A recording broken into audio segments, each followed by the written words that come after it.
Hai, hello, salam sejahtera Malaysia. Selamat datang ke channel Fels Lifestyle. Saudara-saudara yang saya amat hormati, tuan-tuan dan puan, kebelakangan ini ramai yang bercakap tentang calon Perdana Menteri. Daripada kepimpinan pembangkang, Perikatan Nasional, mereka kata Muhyiddin layak, mereka kata Hadi Awang layak, mereka kata Hamzah Zainuddin layak, Tuan Ibrahim, Tuan Man pun layak. Jadi begitu juga Menteri Besar Terengganu, Dr. Sam. Mereka telah menghantar banyak calon Perdana Menteri. Tapi pada akhirnya ada yang tertanya-tanya berkaitan dengan calon Perdana Menteri ini. Adakah PAS dan Bersatu layak untuk memimpin Kerajaan Persekutuan? Saudara-saudara, ini satu berita duka cita untuk kepimpinan PAS dan Bersatu. Ini berita duka cita, ataupun mungkin kita boleh cakap selamat tinggal Muhyiddin Hadi Awang, MP Pasir Gudang. Belasah habis-habisan PAS dan Bersatu dalam satu kenyataan ini. MP Pasir Gudang kata PAS Bersatu tak layak pimpin Kerajaan Persekutuan. Hasan Abdul Karim, PH Pasir Gudang, menghujahkan bahawa PAS dan Bersatu yang merupakan komponen PN tidak layak memimpin Kerajaan Persekutuan. Beliau berkata demikian berdasarkan satu hujah yang beliau sifatkan sebagai kesalahan. Saya hanya ingin memberi satu sebab sahaja bahawa adalah berbahaya Kerajaan Persekutuan diserah pentadbirannya kepada pemimpin Perikatan Nasional sekarang yang terdiri daripada Bersatu dan PAS. Adakah satu rahsia ataupun ini penyebabnya PAS dan Bersatu tidak akan layak untuk memimpin Kerajaan Persekutuan, apatah lagi nak jadi Perdana Menteri? Kesalahan mereka yang saya sukar maafkan sehingga sekarang ialah Perikatan Nasional telah mengisytiharkan darurat seluruh negara dan menggantung parlimen selama 6 bulan. Beliau menambah bahawa kedua-dua parti tersebut bertanggungjawab membunuh demokrasi. Maka, selagi Bersatu dan PAS dipimpin oleh generasi lama yang bertanggungjawab membunuh demokrasi dengan menggantung parlimen dan menutup jalan ke sana dan mengisytiharkan darurat di seluruh negara, maka selagi itu amat bahaya memberi kuasa kepada mereka yang ada rekod menghancurkan demokrasi di Malaysia. Saya tertanya-tanya bagaimana kalau kepimpinan Bersatu dan PAS ditukar dengan generasi yang baru? Adakah dengan ini ada pertimbangan untuk mereka menyertai kerajaan hari ini pimpinan Anwar Ibrahim? Beberapa MP PH termasuk saya, MP Pasir Gudang, terpaksa ke Mahkamah Tinggi, ke Mahkamah Rayuan dan ke Mahkamah Persekutuan untuk mencabar keputusan kerajaan PN yang dipimpin oleh Muhyiddin Yassin yang telah bertanggungjawab mengisytiharkan seluruh Malaysia darurat dan menggantung Parlimen Malaysia. Pengkhianatan terhadap rakyat yang sukar dimaafkan. Berkaitan dengan ini, apa komen Anda?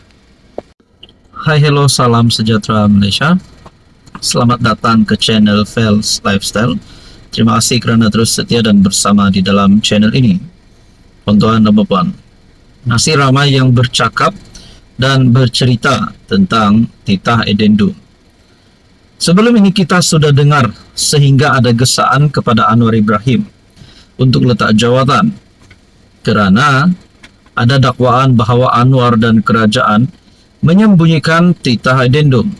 Setelah perkara ini semakin berpanjangan, setelah ada yang mendakwa kerajaan menipu, kerajaan menyembunyikan titah edendum, kepimpinan kerajaan sudah pun membuat pendedahan bahawa mereka tidak menyembunyikan titah edendum.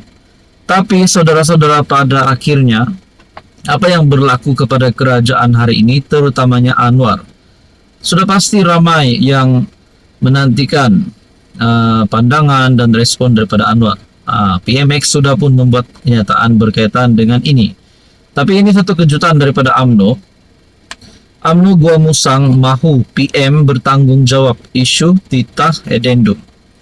Ini bukan daripada kepimpinan pembangkang tetapi daripada UMNO sendiri, yaitu parti di dalam kerajaan perpaduan sendiri, parti komponen ataupun parti gabungan di dalam kerajaan perpaduan. UMNO Gua Musang mahu PM bertanggung jawab isu Tita Edendum. UMNO Gua Musang menyifatkan kerajaan pimpinan Anwar menyembunyikan Tita Edendum tahanan rumah yang dikurniakan yang di-Pertuan Agong kepada Najib Razak untuk menjalani tahanan rumah, sekaligus menghalang proses keadilan. Ketuanya Tengku Razali Hamzah menggesa Anwar sebagai Perdana Menteri terikat dengan ikrar sumpah taat setia kepada Yang di-Pertuan Agong serta Perlembagaan Persekutuan.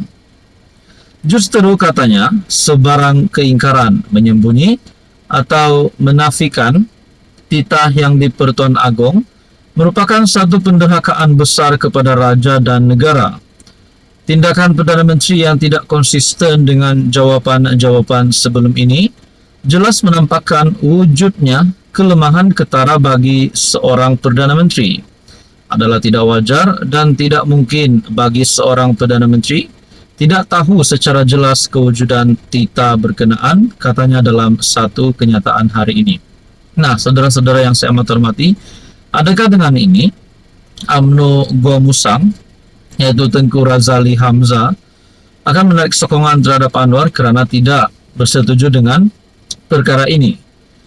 Ataupun juga mungkin UMNO di dalam kerajaan perpaduan, mungkin ada beberapa wakil rakyat daripada UMNO yang tidak berpuas hati akan bertindak menarik sokongan terhadap Anwar.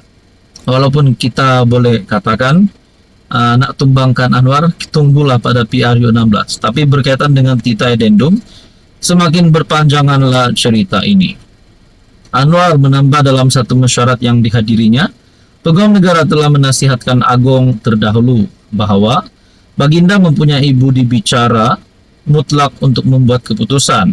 Tetapi, keputusan itu mesti dibuat dalam mesyuarat lembaga pengampunan, bukan di luar mesyuarat tersebut.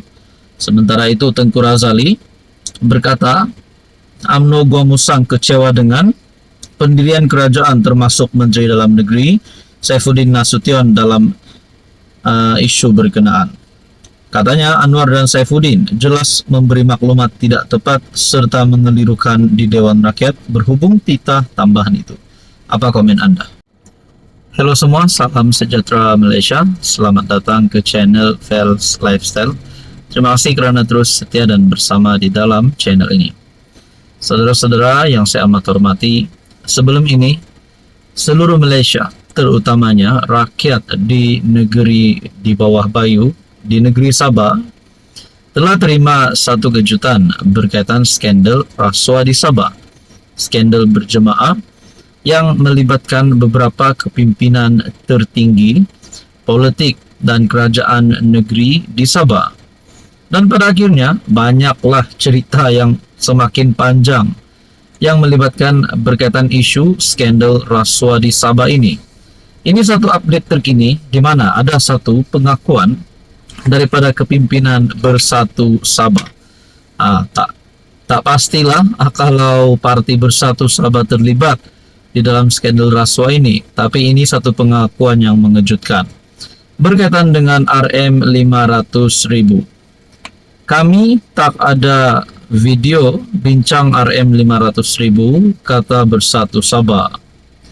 Naib Presiden Bersatu, Ronald Kiandi, menyindir pemimpin GRS Sabah semasa kempen parti itu baru-baru ini di Sabah dengan merujuk skandal video rasuah kontroversi yang telah menggegarkan negeri berkenaan.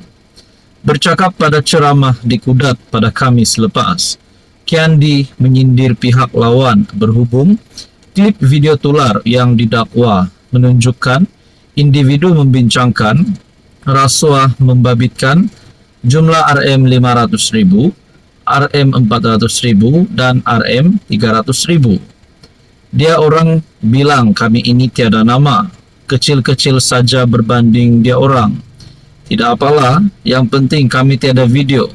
Alah, video yang bincang 500k 400K, 300K, sindir ahli parlimen, beluran dan pengerusi bersatu Sabah itu.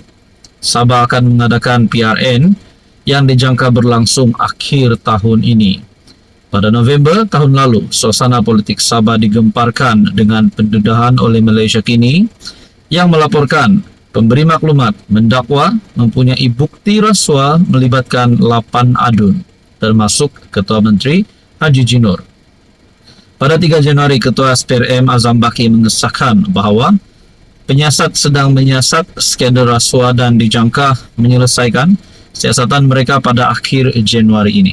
Jadi saudara-saudara, pada akhir Januari 2025, adakah pendedahan yang paling sebenarnya akan dibocorkan, dan bagaimana dengan status Kerajaan Negeri Sabah, pimpinan GRS, pimpinan Haji Jinor pada kali ini? Adakah mereka akan tumbang setelah kebenaran berkaitan skandal rasuah di Sabah akan dibongkarkan? Nah, saudara-saudara, mungkin juga Bersatu mempunyai hati untuk menjadi kerajaan negeri, ataupun mungkin gabungan UMNO, Warisan dan parti-parti lokal di Sabah. Saudara-saudara, Anda rasa berkaitan dengan ini apa yang akan berlaku? Fenomena politik di Sabah, situasi politik di Sabah pada kali ini. Tuan-tuan, apa komen Anda?